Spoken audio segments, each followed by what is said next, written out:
जय शिवराय. राष्ट्रवादी काँग्रेस शरद पवार पक्षाचे महाविकास आघाडीचे अधिकृत उमेदवार सत्यशील दादा शेरकर यांच्या प्रचारासाठी मंचावर उपस्थित असणारे शिवसेनेचे तालुका प्रमुख माऊली शेठ खंडागे, आमचे ज्येष्ठ नेते शरदरावजी लेंडे साहेब, अंकुशेठजी आमले, दादाभाऊ बगाड, तुळशीरामजी भोईर, बाबासाहेब परदेशी, शरदांना चौधरी, सईदबाई असतील, मोहित शेठ धमाले, सुरेखाताई विटेकर, अर्चनाताई भुजबळ, उपश्यामराव माळी, संजीवभाऊ गुंडा, अशोकदादा सोनवणे, आमचे जितीशेठ बिडवळे, आदिनाजी चव्हाण उपस्थित, अनंतरावजी चौगडे उपस्थित असणारे सगळेच मान्यवर पत्रकार बांधवणे, आपण सगळे.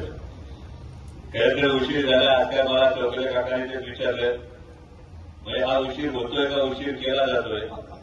म्हटलं तालुक्याने जो सगळं दाखवून दिले, तालुक्याचं आता घड्याळाकडे लक्ष नाही. आज त्यामुळं या शिवजन्मभूमीमध्ये 350 वर्षांपूर्वी किल्ले शिवनेरीवर छत्रपती शिवाजी महाराजांचा जन्म झाला.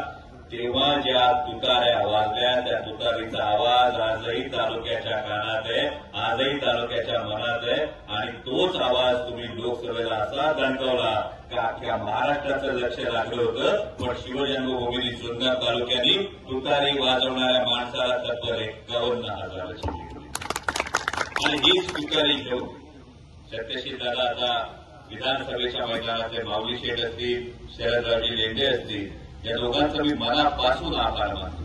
कारण प्रत्येकाला महत्वाकांक्षा असणं, प्रत्येकाला अपेक्षा असणं योग्य आहे. पण व्यापक हिताचा विचार जेव्हा केला जातो, म्हणजे छत्रपती शिवाजी महाराजांच्या सैन्यातल्या अनेक पराक्रमी मावळे होते.